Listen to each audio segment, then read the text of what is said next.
నమస్తే. ప్రజావానికి సుమారుగా ఒక 200 మంది 300 మంది మహిళలు వచ్చారు. ఆర్పీలట వీళ్ళంతా కూడా అనేక రకాలుగా వీళ్ళ సేవలు వినియోగించుకుంటుంది గత ప్రభుత్వం, ప్రస్తుత ప్రభుత్వం. ఏ ప్రభుత్వం ఉన్నా కూడా డెఫినెట్గా వీళ్ళ సేవలు అనేది తప్పకుండా ప్రభుత్వం కోసం కావాల్సిందే. ప్రజల సమాచారం తీసుకోవాలన్నా, వాళ్ళ నుంచి అనేక అభిప్రాయాలు తీసుకోవాలన్నా, వాళ్ళకి ఏదైనా సమాచారం చేరవేయాలన్నా ప్రతిదానికి కూడా వీళ్ళను రిసోర్సెస్ పర్సన్స్గా డెఫినెట్గా యూజ్ చేసుకుంటుంది ఏ ప్రభుత్వమైనా కూడా. కానీ 9 నెలలుగా వీళ్ళకి జీతభత్యాలు లేవట. ఇటీవల కాలంలో వీళ్ళు ప్రజాపాలన సరస్సుల పేరిట ఏర్పాటు చేసినటువంటి కార్యక్రమంలో కూడా అప్లికేషన్లు స్వీకరించిన దాంట్లో కీలక పాత్ర పోషించిన వాళ్ళు. కానీ కేవలం పేరు మాత్రం ఒకరిద్దరికి మాత్రమే వచ్చింది. ఆశా వర్కర్లకి, అంగన్వాడీ టీచర్ల పేరు మాత్రమే ప్రస్తావించారు రేవంత్ రెడ్డి. అట్లీస్ట్ గౌరవం కూడా దొరకలేనట్టుగా చాలా భావోద్వేగానికి గురవుతున్న పరిస్థితి. ఒకసారి మాట్లాడడం వాళ్ళతో. ఏంటో మీ సమస్య ఏంటి? పెద్ద చిట్టానే పట్టుకొచ్చి సమస్యతో. మా సమస్యలు చెప్పుకుంటే తీరవు సార్. కాకపోతే మేము గత 14-15 సంవత్సరాల నుండి నగర దీపిక బుక్ కీపర్ల కానుండి చేస్తున్నాం. మేము చేసినప్పటి నుంచి మాకు ఎలాంటి వేతనాలు లేవు. బుక్కులు రాసుకొని తీసుకున్నాం. అది రాను రాను రోజులు పెరుగుతా అంటే మాకు తెలంగాణ వచ్చింది, జీతాలు వస్తాయని ఆ విధంగా కూడా ధర్నా చేసినాం మేము హన్మకొండ, వరంగల్లో. అప్పుడు మళ్ళీ మాకు వడ్డీ లేని రుణాలకెళ్ళి, శ్రీనిధి నుంచి వచ్చే వడ్డీలకెళ్ళి 4,000 అని చేసిండు కేసీఆర్ సార్ గారు. అప్పుడు కూడా ఆర్పీలు అనే పేరు ఎవరికి రాలేదు. మమ్మల్ని అసలు గుర్తిస్తలేరు. ఏ స్థాయిలో ఉన్నారని చూస్తలేరు. గుర్తిస్తలేదు. అసలు ఆర్పీలు అనేటోళ్ళు డివిజన్ వైజ్గా ఉన్నారు, డిస్టిక్ వైజ్గా ఉన్నారు అంటలేరు. ఆశా అంగన్ వర్కర్లు కూడా పాపం అలాగనే చేస్తారు. వాళ్ళని అనేది లేదు. కాకపోతే మాకు గుర్తింపు అనేది లేదు. స్టేట్ లెవెల్లో యూనిఫామ్ లేదు, ఐడి కార్డు లేదు, మాకు ఆరోగ్య భద్రత లేదు.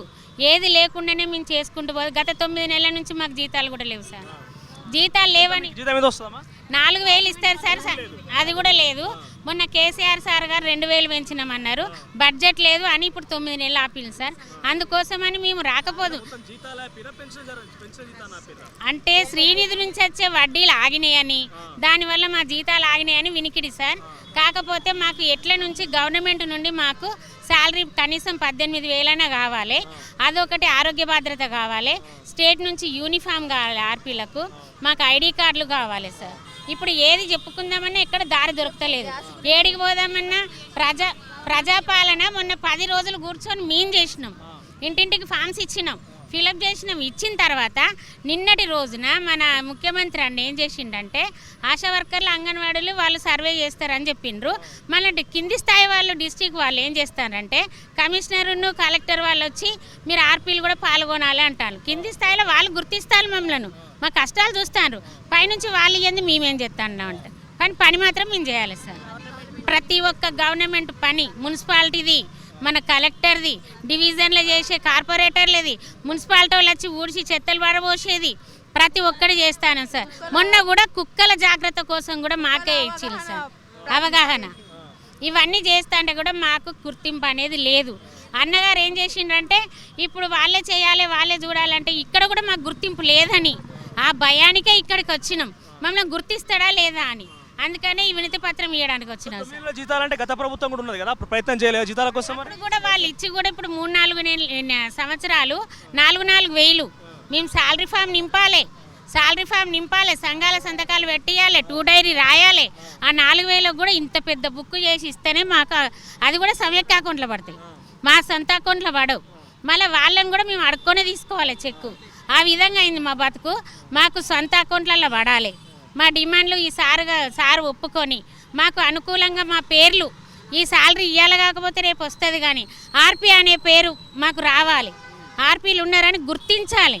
ముఖ్యంగా ఆర్పీలను గుర్తిస్తలేరు సార్. ఆర్పీలు ఉన్నారు, డ్రెస్ కోడ్ ఏ డిస్టిక్ ఆ డిస్టికే. అక్కడ ఒక పరిపాలన ఉన్నది, ఈ ఎమ్మెల్యే అని వాళ్ళు ఒక యూనిఫామ్ ఇచ్చిండ్రు. మొత్తం ఆశా వర్కర్లకు, అంగన్వాడీలకు స్టేట్ లెవెల్ ఎట్లా ఇచ్చిండ్రో మాకు కూడా ఇవ్వాలి, ఐడి కార్డులు కూడా ఇవ్వాలి అని అడుగు. హెల్త్ డిమాండ్ మాకు, హెల్త్ పరంగానైతే ఎలాంటి ఆధారం లేదు సార్. ఒక 500 మంది వచ్చినాం సార్. అన్నీ మా వరంగల్లో 500 చిల్లర సార్. 500 మంది వరంగల్ నుండి వచ్చినాం. ప్లస్ మళ్ళీ అన్ని డిస్టిక్ల వాళ్ళు, 30 డిస్టిక్ల వాళ్ళు కూడా వచ్చింది సార్. 30 డిస్టిక్ల వాళ్ళు వినతి పత్రాలతో వచ్చి. 2014 తెలంగాణ రాష్ట్రం వచ్చింది, అందరి సమస్యల పరిష్కారం అయితే అనుకున్నాం. సొంతగా ఇక్కడ బీఆర్ఎస్ పార్టీ ఉద్యమ నాయకుడు కేసీఆర్ కూడా ఇక్కడ ముఖ్యమంత్రి అయ్యిండు. సో అప్పుడు ప్రయత్నం చేయలే? మరి ప్రయత్నం చేసినాం, లెటర్లు ఇచ్చిన, ధర్నా చేస్తేనే ఇచ్చిళ్ళు సార్. అది కూడా ఒక నెల 15 రోజులు టెంట్ వేసుకొని కూర్చుంటేనే ఆ 4,000 వచ్చినాయి సార్. మాకు కూడా అప్పుడు ఏ సార్ రాలే బీఆర్ఎస్ ప్రత్యేక యూనిఫామ్ కావాలి, హెల్త్ కార్డు గురించి గతంలో ప్రస్తావించలే. లెటర్ల ద్వారా ఇచ్చుడు, ప్రస్తావించుడు, మాది తీసుకునుడు, పక్కకు పడేసుడు. న్యాయం జరుగుతుంది అనుకుంటారా మరి? ఇప్పుడు జరుగుతుందేమోనని ఆశ కొద్ది వచ్చినాం. మమ్మల్ని గుర్తించినప్పుడు మాత్రం మేము ఏం చేయలేం సార్. ఇక గతంలో ఈ గేటు దొక్కిరా కేసీఆర్ కలిసి? లేదు తీసుకుపోయి అందరినీ అప్పుడు కూడా అన్ని స్టేట్ల వల్ల వచ్చాము, ధర్నా చేశాము. మధ్యలో బస్సులలో ఎక్కించుకొని పోలీసులు తీసుకుపోయి ఎక్కడోళ్ళని అక్కడే జైల్లో పెట్టేసిళ్ళు.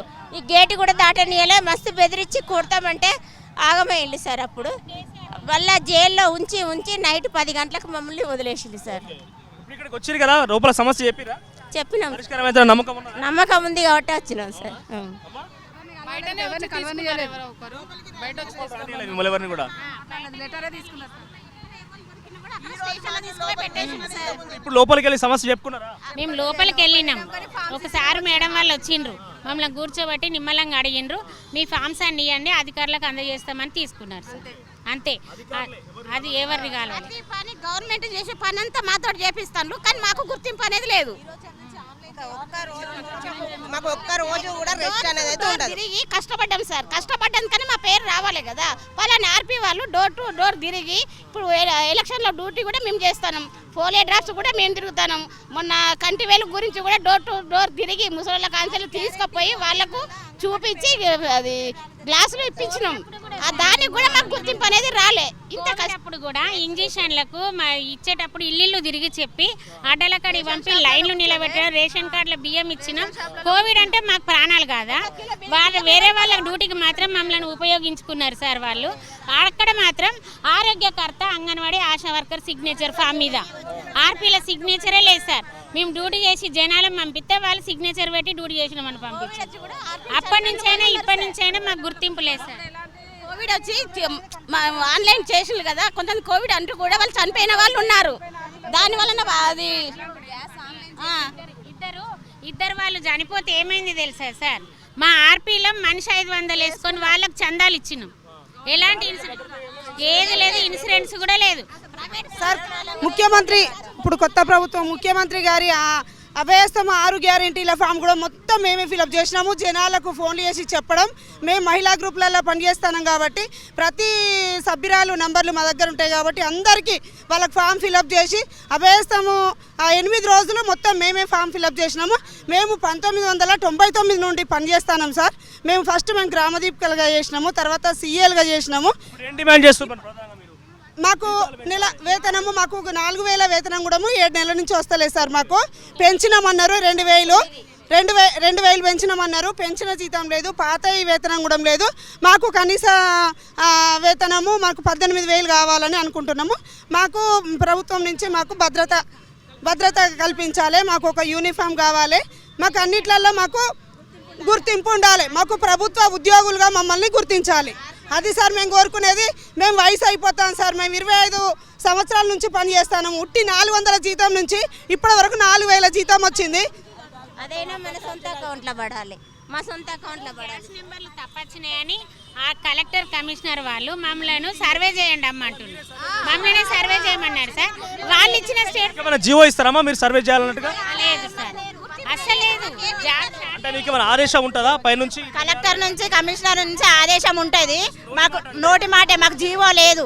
ఆశా వర్కర్కి, అంగన్వాడికి జీవో ఉంటుంది, వాళ్ళ సంతకాలు ఉంటాయి. మా సంతకాలు ఉండవు, మా పేరు మీద జీవో ఉండదు, ఏముండదు.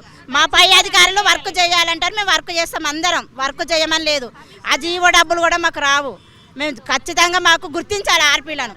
ఆర్పీ అని మెన్షన్ చేయాలి. అంగన్వాడీ, ఆశా వర్కర్లు ఎట్లా మెన్షన్ చేసి రేవంత్ గారు ఎట్లా చెప్పారో ఆర్పీలను కూడా పేరు అట్లా చెప్పాలి. ఖచ్చితంగా ఆర్పీలు చేయాలమ్మా అని చెప్పాలి. మేము ఖచ్చితంగా చేస్తాం. రాష్ట్ర వ్యాప్తంగా ఎంతమంది ఉంటారు? రాష్ట్ర వ్యాప్తంగా 5,000 పైన ఉంటారు. 5,000 పైన సార్. అన్ని సేవల కోసం మీరు వినియోగించుకుంటారా? మీకు గౌరవం లేదు. ఆర్పీ అన్న పేరు కూడా మెన్షన్ చేస్తలేరు, ఎక్కడ ఏ అధికారి కూడా మెన్షన్ చేస్తలేరు. వర్క్ చేయించుకుంటారు. అందుకే మేము ఆశతోనే వచ్చినాం ఇక్కడికి. రైట్, వీళ్ళకి వచ్చే నామమాత్రపు జీతం 4,000 అయినా కూడా 9 నెలల నుంచి అందట్లేదంట. సో ప్రతి సేవ కోసం ఇటు ప్రజాపాలన జరిగినటువంటి 6 గ్యారంటీ అప్లికేషన్లో కూడా మేమే భాగస్వామిగా ఉన్నాం. అనేక సేవా కార్యక్రమాల్లో కూడా ప్రభుత్వం తరఫున అప్లికేషన్లో కావచ్చు, కోవిడ్ సమయంలో కావచ్చు, మా విధులు అన్నీ ఉపయోగించుకున్నప్పటికీ పూర్తి స్థాయిలో మాకు అన్యాయం జరుగుతుంది, గౌరవం లేకుండా పోయింది. ఇక రేపటి నుంచి మమ్మల్ని ఆర్పీలుగా ఏ రకంగా అయితే అంగన్వాడీ ఆశా వర్కర్లుగా పిలువబడుతూ మాకు కూడా గౌరవం రకాల ఆ రకంగానే ఆరోగ్య భద్రత విషయంలో కావచ్చు, జీతం పెంపు విషయంలో కావచ్చు, మాకు అందరూ కూడా తగిన చర్యలు తీసుకోవాల్సిన అవసరం అంటూ కూడా రేవంత్ రెడ్డి కోసం ఈరోజు ప్రజావాణి కార్యక్రమం కోసం పెద్ద ఎత్తున 500 మంది సుమారుగా వచ్చారు. ఏందమ్మా జీవో? రద్దు చేయాలి. ఏం జీవో అది? మాకు 164 జీవో పెట్టిండ్రు, అది రద్దు. అది మాకు జీవో పెట్టి ఆర్పీ వేతనం అని ఇచ్చింది సార్. అది శ్రీనిధి వడ్డీ లేని రుణాలకు వెళ్ళి గవర్నమెంట్ వాళ్ళు ఇచ్చింది కాదు సార్. ఆ జీవో రద్దు అయితేనే మాకు ప్రభుత్వం వేయాలి, మా పర్సనల్ అకౌంట్లో పడాలి సార్, సమైక్య అకౌంట్లో పడడం అవి కూడా. అందుకోసమని జీవో రద్దు చేసి మాకు జీతం పెంపు చేయాలి సార్. సో ఇది వాళ్ళ సమస్య. ఈ సమస్య సత్వర పరిష్కారం కోసం ఈరోజు ప్రజావాణి కార్యక్రమంకి వచ్చి వాళ్ళు ఆర్జీ ఇచ్చి చూద్దాం ఈ సమస్య ఎంత మేరకు పరిష్కారం అవుతుందనేది మాత్రం.